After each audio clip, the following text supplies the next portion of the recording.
Hello guys, welcome back to another educational video. इस video में आपको जानने के लिए मिलेगा कक्षा 10 एनसीईआरटी में प्रश्न वाले 3.4 का तीसरा नंबर।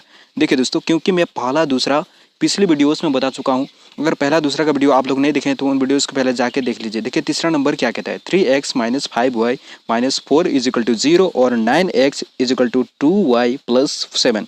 इसे हमें विलोपन और प्रतिस्थापन विधि से ज्ञात करना है। तो चलिए हम लोग सॉल्व या हल लिख लेते हैं। देखिए मैं सॉल्व लिख लिया हूँ।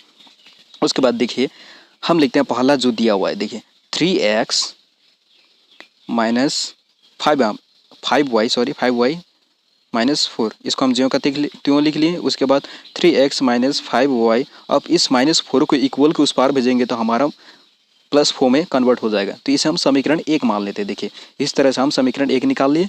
अब उसी तरह जो 9x जो दूसरा है वो भी व्यवस्थित रूप में नहीं है, उसे भी हम व्यवस्थित कर लेते हैं। 9x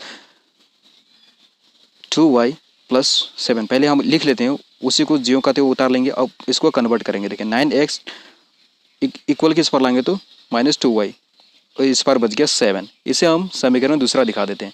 यह हमारा समीकरण 1 और 2 मिल गया। तो देखिए हमें सबसे पहले विलोपन विधि से ज्ञात करना है। तो विलोपन विधि में ज्ञात करने के लिए हमें दोनों समीकरणों का x का गुणांक या y का गुणांक को हमें मिलाना पड़ता है, यानी सेम लाना पड़ता है। उसके बाद काटने की आवश्यकता पड़ती है। तो हम y का गुणांक को मिलाएंगे। देखिए यहाँ पर पहले देख लेते हैं। देखिए यहाँ पर यानी x का गुणांक देख ले, दोनों में x का गुणांक पहले हम देख लेते हैं। देखिए x वाले में, नीचे वाले में हम देख लेते हैं। नीचे वाले में देखिए x का गुणांक पहले देख लीजिए। x का गुणांक हमारा नीचे वाले में क्या है, 9x है, और ऊपर वाले में 3x। देखिए और 5y है 2y, यानी सेम सेम नहीं है, यानी गुणांक किसी का भी सेम नहीं है। तो 5y देखिए ऊपर वाले गुणांक में हम क्या गुणा करेंगे कि 10 प्राप्त होगा। देखिए नीचे वाले 2 है तो हम उलट पलट कर देते। देखिए 5y को 2 से और इसे 5 से गुणा कर देते। देखिए यानी दोनों का y का गुणांक हमारा क्या आ रहा है, दोनों का 10 आ रहा है। यानी दोनों में, यानी नए समीकरण हमारा क्या प्राप्त होगा। देखिए गुणा करेंगे 3x यानी 6x माइनस 5 दूनी 10 माइनस 10y 4 दूनी 8। देखिए अब नीचे वाले को गुणा करते इसे हम समीकरण तीसरा मान लेते हैं, क्योंकि पहला दूसरा हम ऑलरेडी मान चुके हैं। अब इसे हम समीकरण तीसरा मान लिया। अब देखिए 5 9 45x माइनस 5 दूनी 10y आ गया हमारा ये। और उसी तरह इजिकल टू गया 5 7 35।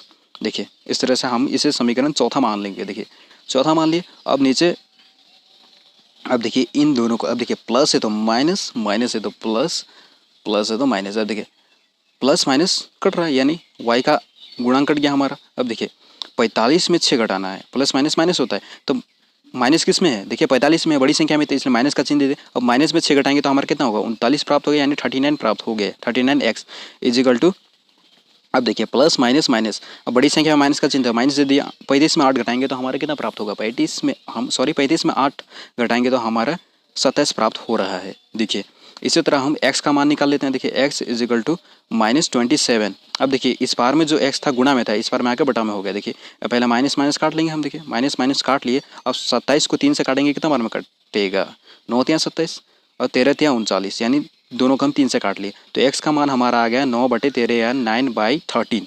देखिए अब इसी x का मान को हम समीकरण तीसरा या चौथा जो हमारे नए समीकरण प्राप्त हुआ, यानी जो हमारे नए समीकरण क्या प्राप्त हुआ है, तीसरा और चौथा, हम किसी में भी बैठा लेंगे। तो हम बैठा लेंगे इसको तीसरा में बैठा दे देंगे। देखिए x का मान हम तीसरा में रखने पर लिखेंगे। देखिए x का मान, इसी x का मान को हम समीकरण तीसरा, जो नए समीकरण हमारा मिला उसी, यानी समीकरण तीसरा में क्या करेंगे, रखेंगे रखने पर।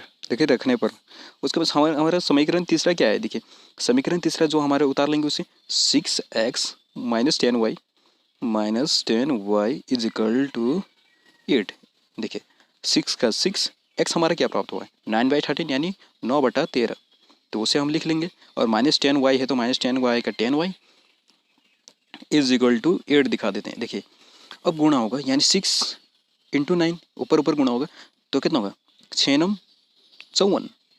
तो हमारा 6 नम कितना हो रहा है, 6 नम हमारा 54 प्राप्त हो रहा है। तो हम 54 लिख लेते हैं। देखिए 54 बटा में 13 है नीचे, माइनस 10y का 10y इजिकल टू 8 दिखा देते हैं, इजिकल टू 8। देखिए अब देखिए, अब देखिए यहाँ पर 10 के नीचे हर के रूप में 1 है तो डायरेक्ट हम गुणा कर देते हैं। देखिए 13 से 10 को गुणा करेंगे तो कितना होगा, 130 प्राप्त होगा। तो 130 हम 130 लिख लेंगे। देखिए 130y 130y यानी 130y इजिकल। अब इस 13 को इक्वल के उस पार भेजेंगे तो 8 से गुना होगा, देखिए क्योंकि इस पार में बटे में है। तो 13 8 कितना हुआ, 13 8 104 हो रहा है। तो 104 का 104 लिख लेते हैं हम, देखिए 104। अब देखिए आगे का प्रोसेस करते हैं हम। -130 का 130y इजिकल टू 104। अब देखिए इस बार में क्या 54 है, इक्वल किस पर आएगा तो -54 में कन्वर्ट हो जाएगा। देखिए -130y का 130y बराबर, अब देखिए 104 में 54 माइनस करेंगे तो यानी 54 घटाएंगे तो हमारा कितना प्राप्त हो रहा है।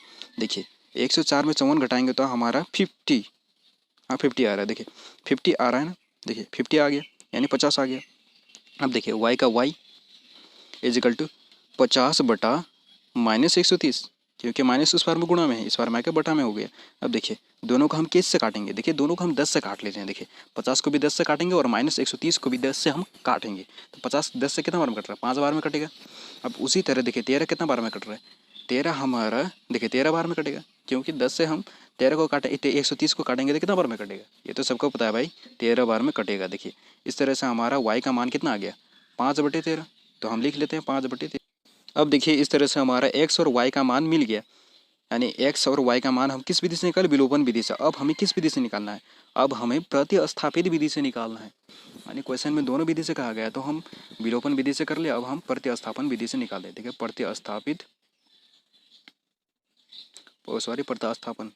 प्रतिस्थापन विधि अनुसार, विधि से लिख लेते हैं। देखिए विधि से। अब देखिए प्रतिस्थापन विधि में हमारे जो समीकरण 1 और 2 हम पहले क्या बनाए थे, समीकरण 1 और 2 हम बनाए थे, उसे हम उतार लेंगे। देखिए 3x - 5y इजिकल टू 4, ये हम समीकरण 1 बनाए थे। आप लोग पिछले कन्वर्ट करके देख लीजिएगा, यानी बैक करके। अब देखिए ये हम समीकरण 1 बनाए थे। उसी तरह समीकरण 2 हम क्या बनाए थे, 9x - 2y इजिकल टू 7, ये हमारा समीकरण 2 बनाए थे हम। देखिए अब प्रतिस्थापन विधि में हम क्या करेंगे, समीकरण 1 से लिख लेंगे, क्योंकि ये तो आप लोगों को पता है, अभी तक तो आप लोगों को आ गया होगा किस तरह से बनाया जाता है समीकरण प्रतिस्थापन विधि से। देखिए हम लिख लेते हैं समीकरण 1 से। अब -5y के स्क्वायर के इस पार भेजेंगे तो +5y x का x प्लस, अब देखिए बटे में आ गया 3, क्योंकि उस पार में गुणा में था, इसे हम समीकरण तीसरा दिखा देते हैं। देखिए समीकरण तीसरा हो गया हमारा। अब देखिए इसी x का मान को हम समीकरण 2 में क्या करेंगे, प्रतिस्थापित करेंगे। तो x का मान समीकरण 2 में प्रतिस्थापित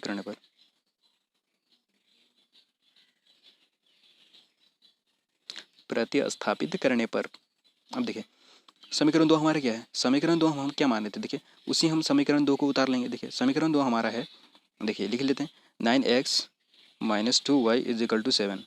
देखिए ये हमारा समीकरण 2 है। 9 का 9, x का मान हमारा क्या मिला है, तो इंटू में +5y बटा में 3 है तो 3। देखिए -2y जो, हाँ वो लिख लिया। अब देखिए हम -2y का 2y इजिकल टू 7। अब देखिए अब 3 से 9 कट जाएगा, कितना बना, 3 बार 9 कटेगा, 4 3 12 प्लस 5 3 15y -2y का 2y इजिकल टू हमारा 7 आ गया। अब देखिए x इजिकल टू 4 + 5y बटा में 3 है, तो x का x 4 + 5 y का मान कितना निकला है, -5/13 निकला है, तो उसे उतार लेते हैं। देखिए माइन और बटा में हमारा 3 है, तो 3 का 3। अब उसी तरह आगे बनाते जाएंगे, हिसाब को कंप्लीटली करते जाएंगे। देखिए x का x, सॉरी 4 का 4, देखिए प्लस माइनस क्या हो, माइनस, तो गुणा करेंगे तो कितना 25 25 बटा में 13 है तो 13 25 के नीचे, और बड़ी बटा में हमारा है 3।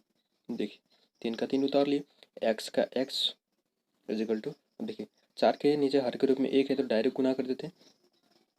13 चौक कितना होता है, 13 चौक हमारा प्राप्त होता है कितना, 13 चौक 52, 13 चौक 52 - 25 बटा में 13 और उसके नीचे बटा में 3 है, फिर 3 का 3 उतार लिए।